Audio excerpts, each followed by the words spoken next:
జోగులాంబ గద్వాల జిల్లా కేంద్రము కలెక్టర్ కార్యాలయంలో రాష్ట్ర ప్రభుత్వం ప్రతిష్టాత్మకంగా అమలు చేస్తున్న రైతు రుణమాఫీ 2024 మళ్లీ విడత నిధుల విడుదల కార్యక్రమం నిర్వహించారు।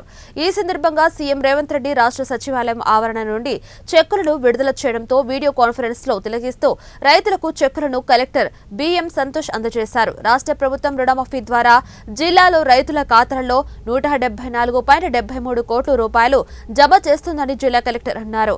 ఇందులో భాగంగా విడతగా ఈ నెల 18న లక్ష రూపాయల లోపు రుణాలను మాఫీ చేయగా మళ్లీ విడతగా ప్రస్తుతం 1,50,000 రూపాయల లోపు రుణాలను మాఫీ చేస్తూ నిధులు విడుదల చేస్తున్నారు।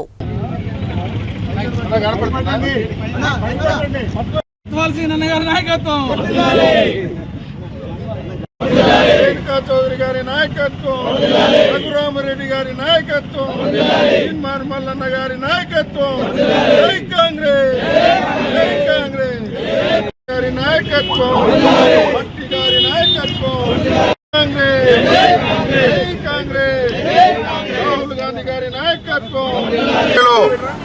18వ తారీఖున 1,00,000 రూపాయల లోపున్న రైతు సోదరులందరికీ కూడా రుణమాఫీ వర్తింపచేయడం జరిగింది।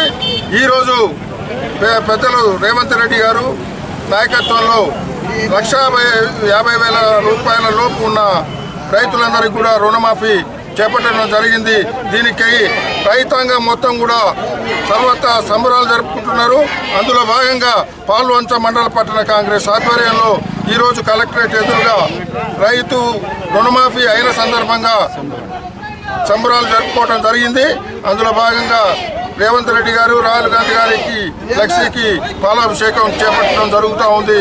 అందరూ కూడా రైతులు చాలా సంతోషంగా ఉన్నారు।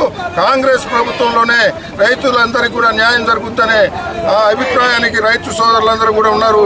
త్వరలోనే రైతు భరోసా, రైతు ఇన్సూరెన్స్ పథకం కూడా రాష్ట్ర ప్రభుత్వం చేపట్టడం జరుగుతుంది కాబట్టి రైతు సోదరులందరూ కూడా సంతోషం వ్యక్తం చేస్తున్నారు। దీనికి కాంగ్రెస్ పార్టీ తరఫున మేమందరం కూడా హర్షం వ్యక్తం చేస్తున్నాం।